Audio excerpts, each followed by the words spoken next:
మమతానురాగాల బంధం సనాతన ధర్మంలోని పండుగలు, పర్వదినాలు సమైక్యతత్వాన్ని, సమష్ట భావాన్ని ఆకాంక్షిస్తాయి.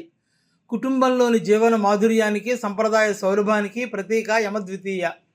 సహోదరుల మధ్య సదవగాహన, సౌమనస్య పూరిత అపేక్షల వృద్ధికి యమద్వితీయ నాడు నిర్వహించే భగినీహస్త భోజనం ఉపకరిస్తుంది. కార్తీక మాసంలో 2వ రోజైన శుద్ధ విధియని యమద్వితీయగా, సహోదర ద్వితీయగా వ్యవహరిస్తారు.